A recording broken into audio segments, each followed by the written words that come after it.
प्रश्न आपका ये है कि बुद्ध अहिंसावादी थे।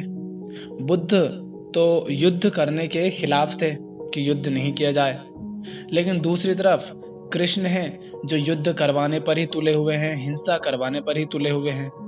तो इन दोनों के बीच में द्वंद्व रहता है कि हम दोनों को पूजते हैं, दोनों को मानते हैं, पर एक हिंसा का मार्ग अपना रहे हैं और एक अहिंसा का, एक युद्ध के खिलाफ है और एक युद्ध करवा रहा है। तो इसमें द्वंद्व रहता है। तो द्वंद्व आपको रहेगा ही सही। क्यों रहेगा? क्योंकि आपने हिंसा की जो परिभाषा बना रखी है वही गलत है।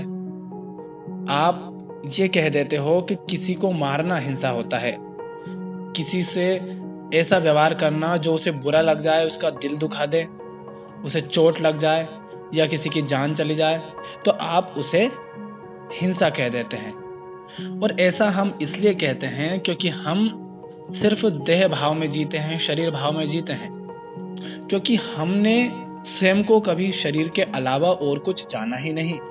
अगर हम स्वयं को शरीर के अतिरिक्त कुछ और जानते तो हम ये आगे सोच पाते कि हिंसा कुछ और भी हो सकती है। पर हम तो कहते हैं कि ये मैं हूं, तो हम जब कहते हैं कि ये मैं हूं तो हम अपने शरीर की ओर ही इशारा करते हैं। सामने से कोई व्यक्ति आएगा तो वो अपना है या पराया है, ये तुम उसके शरीर को देखकर ही बताओगे कि वो कौन है। तो हम देह भाव में जीते हैं और इसी आधार पर फिर हमने हिंसा और अहिंसा की परिभाषा गढ़ ली कि जो इस शरीर को चोट पहुंचाए वो हिंसावादी होता है और जो इस शरीर को बचाए वो अहिंसक होता है। तो बुद्ध के बारे में जो युद्ध के खिलाफ थे, ये बात कहकर जो जिस बात का उलाहना दिया जाता है वो ये है कि जो कोली और शाक्य थे, उन दोनों राज्यों के बीच में एक नदी थी और उस नदी के पानी के नाम पर लड़ाई झगड़ा हो रहा था। तो गौतम सिद्धार्थ के राज्य के तरफ से जो सेनापति थे वो मानने को स्वीकार नहीं थे और वो कह रहे थे कि हमें तो युद्ध करना ही है, हम तो लड़ेंगे, इनको सबक सिखाकर ही रहेंगे। और गौतम सिद्धार्थ कह रहे हैं कि बातचीत करके इस बात को निपटा लिया जाए। तो किस बात पर से वो युद्ध लड़ने की बात कर रहे थे वो सेनापति इतने व्याकुल थे युद्ध करने को? नदी के पानी को लेकर के। तो तुम कह रहे हो कि बुद्ध युद्ध के खिलाफ थे, तो कौन से युद्ध के खिलाफ थे वो? कि भाई तुम इस पानी को लेकर के एक नदी के नाम पर तुम आपस में लड़ मरोगे, ये कौन सी बात है? तो क्या यहाँ पर कोई धर्म युद्ध हो रहा है जो बुद्ध कहते कि नहीं लड़ा जाना चाहिए? बुद्ध तो कह रहे हैं कि आपस में वार्तालाप कर लें, बातचीत कर लें और समझ लें, निर्णय ले बैठकर। उसके बाद भी अगर कोई नहीं मानता, जो युद्ध करने पर ही उतारू होता, तो क्या तब भी बुद्ध कहते कि नहीं अब युद्ध नहीं करना चाहिए? तब तो वो युद्ध करते। लेकिन यहाँ बातचीत करने से पहले ही उनके सेनापति कह रहे हैं कि युद्ध हम तो करना ही है, हम तो सबक सिखा कर ही रहेंगे। क्यों कह रहे हैं? क्योंकि उनके पास सेना है, उनके पास अधिक ताकत होगी, इसलिए अपनी ताकत पर उनको बड़ा अभिमान होगा। तो गौतम सिद्धार्थ ने कह दिया कि इस बात के लिए मैं युद्ध नहीं कर सकता, तो इसलिए वो पीछे हट गए। और तुम इस बात का उलाहना दे देते हो कृष्ण वाले महाभारत के युद्ध से। महाभारत का युद्ध और यहाँ का युद्ध कितना फर्क है उसमें। महाभारत को धर्म क्षेत्र कहा गया है, कुरुक्षेत्र को धर्म क्षेत्र कहा गया है। क्यों कहा गया है? क्योंकि वहां धर्म और अधर्म की लड़ाई हो रही है। एक तरफ धर्म है, एक तरफ अधर्म है। एक तरफ वो है जो क्रूर है, शोषक है, अन्यायी है, अत्याचारी है, जो जनता का शोषण कर रहा है, जिसके मन में लालच कूट कूट कर भरा है, जो राज्य पर शासन करने के उद्देश्य से युद्ध लड़ने को बेताब है। और एक तरफ है वो व्यक्ति जो सिर्फ धर्म के लिए लड़ रहा है, जो चाहता है कि अगर ऐसे व्यक्ति के हाथ में ये राज्य चला गया तो फिर पूरे देश का विनाश होगा। तो आप हिंसा का अर्थ ये ना लगाएं कि किसी को मारना हिंसा होता है। मारना हिंसा हो भी सकता है और नहीं भी हो सकता है। अगर आप अपने अहंकार को पोषण देने के लिए ही कर्म कर रहे हैं, तो फिर चाहे आप कोई बात कर रहे हैं, कोई रिश्ता बना रहे हैं, या कोई छोटे से छोटा साधारण कोई कर्म कर रहे हैं, या युद्ध कर रहे हैं, कुछ भी कर रहे हैं, अगर अपने अहंकार को पोषण देने के लिए अपने अहंकार के चल रहे हो तो वह हिंसा है। और जो लड़ाई, जो युद्ध संसार के कल्याण के लिए, मानवता के कल्याण के लिए, ताकि किसी पर अत्याचार ना हो, किसी का शोषण ना हो, क्रूरता ना हो, इसके लिए लड़ी जाए वो अहिंसा है।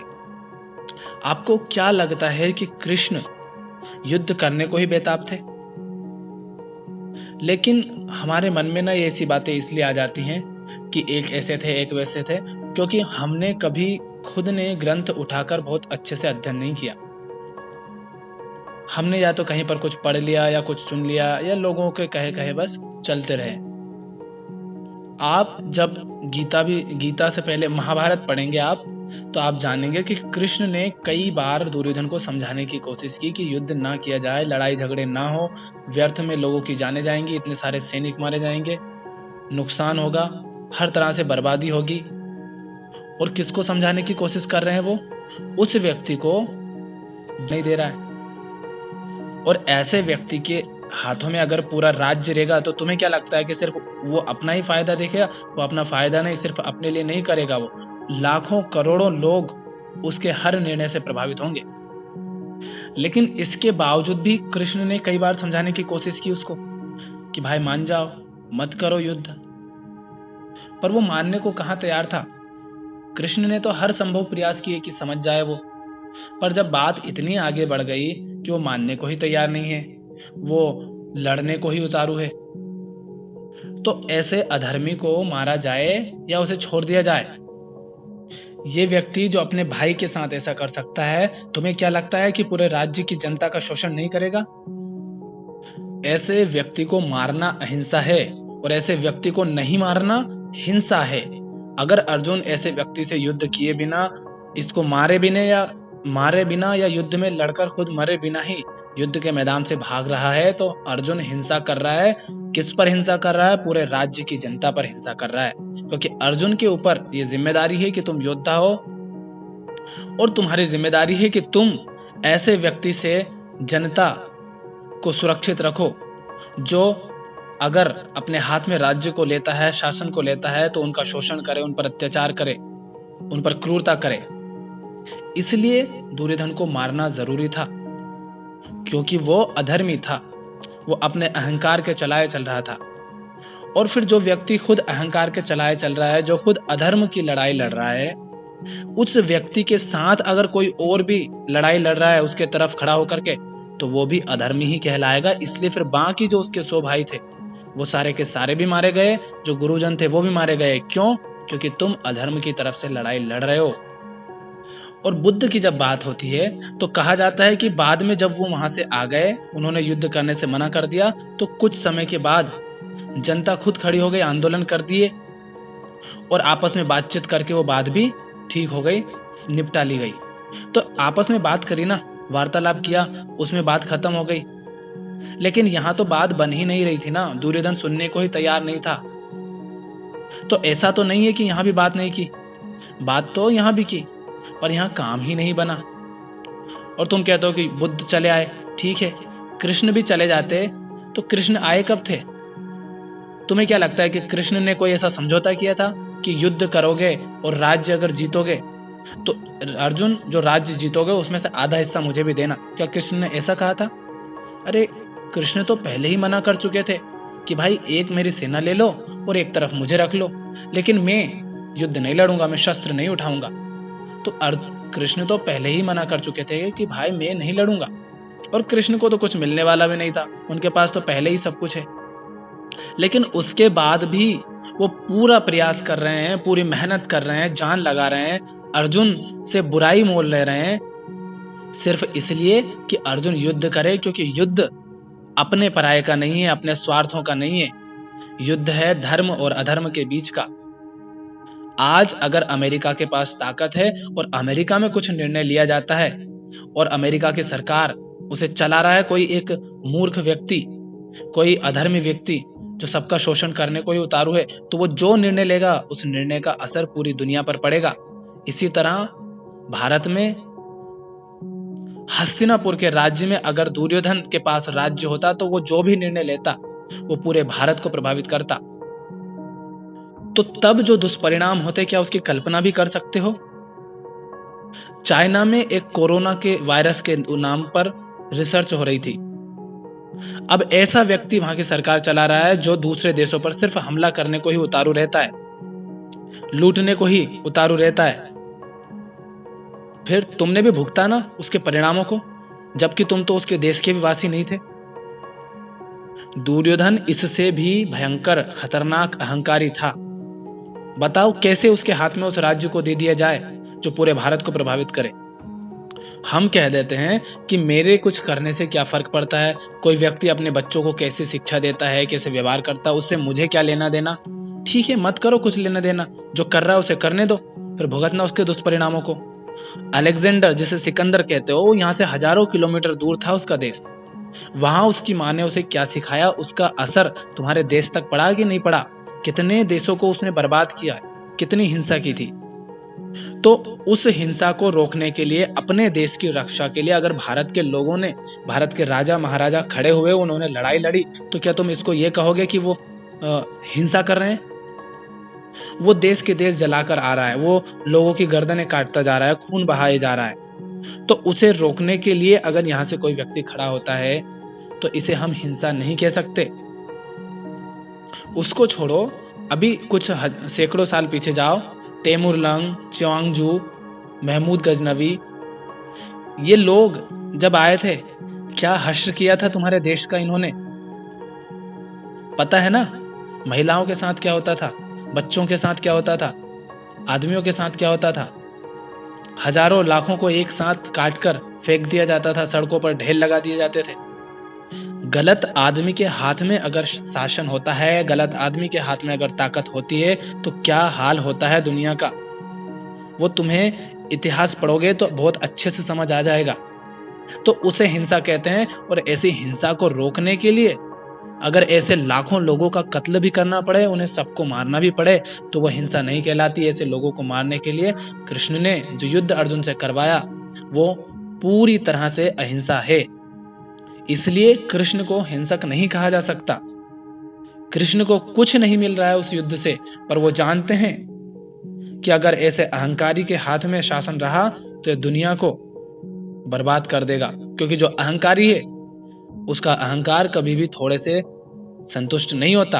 अभी वो हस्तिनापुर के राज्य तक ही सीमित है, आगे जाकर वो और राज्यों पर अपना राज जमाना चाहेगा। यहाँ पर बुद्ध के सेनापति कह रहे हैं कि वो नदी के उस पार के हैं, उस राज्य के हैं, तो वो अपने तो है नहीं, वो पराये हैं। अपने पराये का भेद किया जा रहा है उनसे, इसीलिए उनको मारा जा रहा है। इसीलिए वो बेताब है कि इनको सबक सिखाया जाए।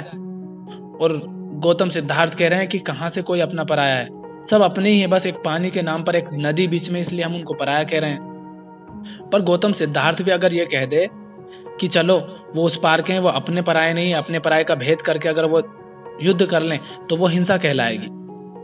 तो जहां कहीं भी तुम कह दो कि ये अपना है, बाकी सब पराये हैं, जो मेरे रिश्तेदार हैं, जो मेरे घर वाले हैं, वो सब मेरे अपने हैं, बाकी सब पराये हैं, इसे हिंसा कहते हैं। क्यों? क्योंकि तुम शरीर भाव में जी रहे हो। शरीर के आधार पर तुमने निर्णय करा कि कौन अपना कौन पराया। और यहाँ एक अर्जुन है, वो क्या कर रहा है सामने, अरे मेरे अपने हैं, इनको कैसे मार दूं। तो अब बताओ, फिर तो अर्जुन भी सही हुआ। तो फिर अधर्मी हो, पापी हो, चाहे क्रूर हो, कोई भी हो, चाहे वो सबका शोषण करता हो, पर भाई हमारा माता पिता है ना, हम कैसे उनसे कुछ कहते हैं, हमारा भाई है वो तो, अरे हमारा रिश्तेदार है, हमारा दोस्त है, अरे वो गलत कर रहा है करने दो, अरे वो अपना है ना। क्यों है अपना? क्योंकि हमारा उससे खून का संबंध है। तो ये तुम साफ साफ हिंसा कर रहे हो, उसे अपना कह करके एक अधर्मी इंसान को तुम वो सब करने दे रहे हो जो नहीं किया जाना चाहिए। तो जहां कहीं तुम अपने पराये का भेद करते हो, जहां कहीं तुम देह पर आधारित कोई निर्णय लेते हो, जब तुम देह भाव में जीते हो, जब तुम अपने अहंकार के चलाए चलते हो, उसे हिंसा कहते हैं। एक आदमी कमजोर है, तुम उसे दबाने के लिए बेताब हो जाते हो, और वहीं कोई सामने कोई ताकतवर दिख गया तो डर के मारे पीछे हट जाते हो। यह हिंसा है या नहीं है? कमजोर दिखा नहीं कोई, तुम उसके ऊपर चढ़ जाते हो, यह हिंसा होती है। क्यों? क्योंकि तुमने शरीर को देखा, उसकी ताकत को देखा, उसकी भौतिकता को देखा, वहां तुम्हारा अहंकार सर पर चढ़ के नाचता है। क्यों? क्योंकि सामने वाला कमजोर है, और सामने वाला जब ताकतवर होता है, जब तुम्हारा अहंकार कहाँ चला जाता है, तब तो तुम अहिंसावादी बन जाते हो कि अरे इसको कैसे लड़ें, कैसे मारें इसे। हम इस तरह से अहिंसा सोचते हैं कि भैया कोई भौतिक नुकसान नहीं होना चाहिए। एक बाप जबरदस्ती अपनी लड़की का विवाह कर रहा है ऐसी जगह जहां वो नहीं जाना चाहती। माँ बाप मिलकर एक बच्चे को वो काम करने को कह रहे हैं, वो पढ़ाई करने को कह रहे हैं जिसमें उसका दिल बिल्कुल नहीं लगता। वो कुछ और करना चाहता है, वो वैज्ञानिक बनना चाहता है और तुम उससे डॉक्टर बना रहे हो। क्या यह हिंसा नहीं है? इसे हिंसा कहते हैं। लेकिन तुम उम्मीद कर रहे हो कि पड़ोस वाले आकर तुम्हें समझा दे, तुम्हारे माता पिता को, पर पड़ोसी कह देता है अरे माँ बाप हैं, वो तो ऐसे ही रहता है, माँ बाप तो करते ही हैं। फिर क्या तुम्हारे मन में आएगी? क्या कहोगे तुम कि कैसे पापी इंसान है, मेरा दर्द नहीं समझ रहे हैं? तो ये मत देखो कि बुद्ध ने क्या किया, कृष्ण ने क्या किया, ये देखो क्यों किया। धर्म के लिए किया गया हर कर्म अहिंसक ही होता है। उसके लिए अगर लाखों को मारना भी पड़ रहा है तो मारना हिंसा नहीं है, क्योंकि वो उसे मारेगा जो खुद हिंसा के पुजारी हैं। हर एक वो कर्म जो संसार में अशांति फैलाने के लिए किया जाए, संसार का शोषण करने के लिए किया जाए, अन्याय अत्याचार को बढ़ावा देने के लिए किया जाए, वो सब हिंसा है। और दुर्योधन यही सब करने के लिए राज्य अपने हाथों में चाहता था, और कृष्ण ऐसा नहीं चाहते थे, इसलिए कृष्ण ने करवाया। कृष्ण चाहते थे शांति बनी रहे, लोगों का शोषण ना हो, अत्याचार ना हो।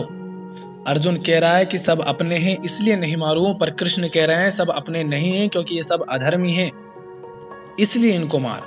कृष्ण इसलिए नहीं कह रहे हैं कि तुझे राज्य मिल जाएगा, तुझे धन संपत्ति मिल जाएगी, जबकि अर्जुन तो इन सब के लिए आया था।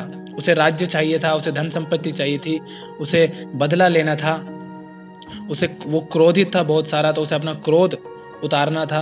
तो अर्जुन तो इन सब के ही चलाए चल रहा था, माने ये अहम वृत्तियां हैं और इन्हीं के चलाए चल रहा था। तो अहम वृत्ति को देखा ना, जब खुद पर बनी कि इनको मार दूंगा तो सब मिट जाएगा, फिर मैं अपना किसे कहूंगा, तो कैसे पलट गया वो? क्योंकि अहंकार के चलाया चल रहा था। अर्जुन तो आया ही नहीं था कि धर्म की लड़ाई है इसलिए लड़ना जरूरी है। तो धर्म की स्थापना के लिए किया गया कर्म कभी भी हिंसा नहीं होता, अहिंसा होता है। हाँ, हम ये जरूर कह सकते हैं कि लोगों की जाने गई, इतने सारे लोग मारे गए, लेकिन अगर उनको नहीं मारा जाता तो उसके बाद क्या होता, ये भी तो सोचो। हम तो 2 जगह से सब्जी खरीदते हैं, उसमें भी देखते हैं कहाँ पर सस्ती मिलती है, तो जहां सस्ती मिलती है वहां से ले आते हैं। तो ये तो धर्म युद्ध है। अब युद्ध करने से जो नुकसान हो रहे हैं वो देखो, और युद्ध नहीं करने के जो दुष्परिणाम होंगे, जो बहुत लंबे समय तक चलेंगे, वो देखो। तो जिसमें जहां पर मानवता का कल्याण अधिक है वो किया जाए ना। तुम्हें पता है ना, 200 साल तक अंग्रेजों ने इस देश को चूसा है, इस पर राज किया है। कैसी हालत कर दी थी तुम्हारी। जरा सा भी तुम उनके खिलाफ खड़े होते, तुम्हें रास्ते पर जहां हो वहीं पे गोली मार के ढेर कर दिया जाता था। जलियांवाला बाग याद होगा, ऐसे कितने ही हत्याकांड उन्होंने किए हैं। तो ऐसे क्रूर अन्यायी लोगों के हाथ में ताकत थी उस समय। 200 150 200 सालों तक तुम्हें बिल्कुल चूस कर रखा, अपने अनुसार चलाया। तो ऐसे लोगों के खिलाफ भगत सिंह जैसे, गांधी जी जैसे, चंद्रशेखर आजाद जैसे, सुभाष चंद्र बोस जैसे क्रांतिकारी अगर खड़े हुए और इन्होंने अगर किसी की जान भी ले ली, तो क्या तुम उसे हिंसा कहोगे?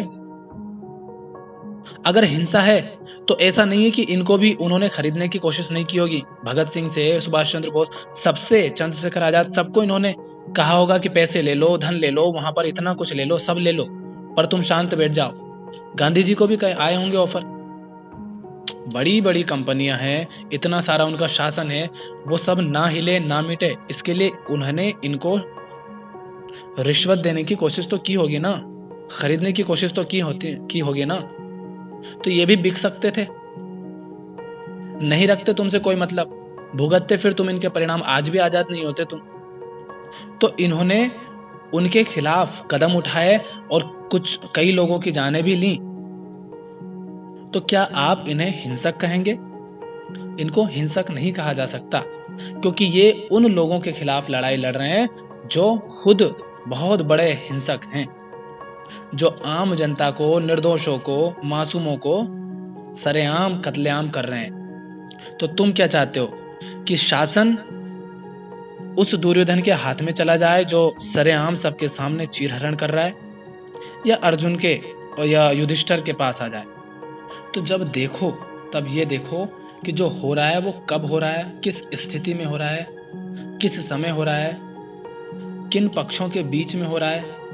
और ऐसा नहीं है कि बुद्ध के समय भी लड़ाइयाँ नहीं लड़ी गई। सम्राट अशोक ने पहले ही कितनी हिंसा कर दी थी।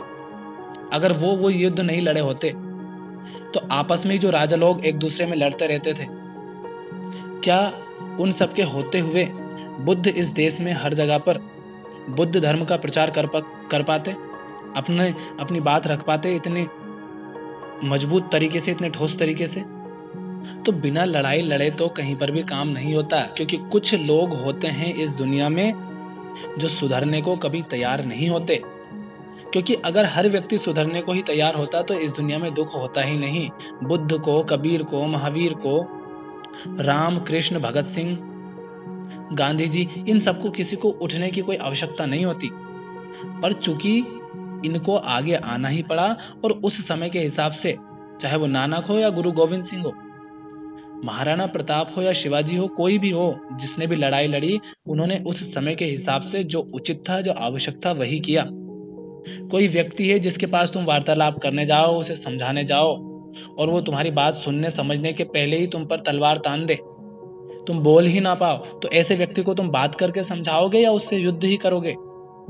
युद्ध करना ही पड़ेगा।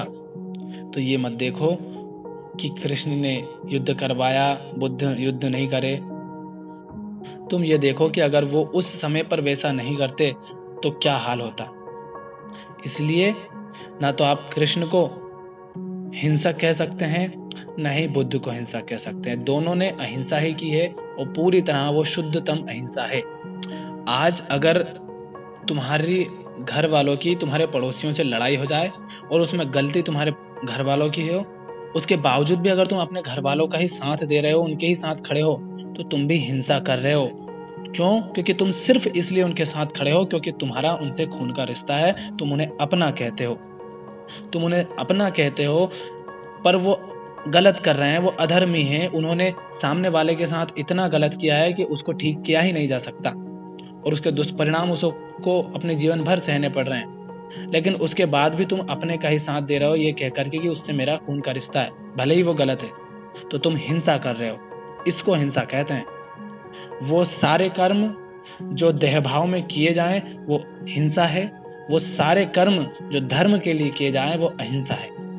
एक पागल व्यक्ति है, उसके हाथ में एक बंदूक है और वो उसमें बहुत सारी गोलियां हैं, वो लोगों को मारे जा रहा है, उसे रोकने की कोशिश की जा रही है, वो रुकने को तैयार ही नहीं है। और उसने अभी पिछले 1 घंटे में उसने 100 लोगों को मार दिया, और अभी भी उसके पास बहुत सारी गोलियां हैं उसकी बंदूक में, कितने ही लोगों को मार देगा। तो ऐसे व्यक्ति जो सुनने को भी तैयार नहीं, समझने को भी तैयार नहीं, तो उसको गोली मार देनी चाहिए। तो ये हिंसा नहीं कहलाएगी। क्यों? क्योंकि हिंसा तो वो खुद कर रहा है। और अधिक हिंसा ना हो, और अधिक लोग ना मारे जाएं, निर्दोषों की जान ना जाए, किसी पर शोषण ना हो, किसी का अत्याचार ना हो, इसके लिए उसे मार दिया जाए, तो इसे हिंसा नहीं कहेंगे। ये बात ध्यान रखें। इसके बाद भी अगर आपको कोई द्वंद्व हो तो आप पूछिए। बाकी ना तो कृष्ण हिंसक हैं, ना ही बुद्ध हिंसक हैं। दोनों धार्मिक हैं।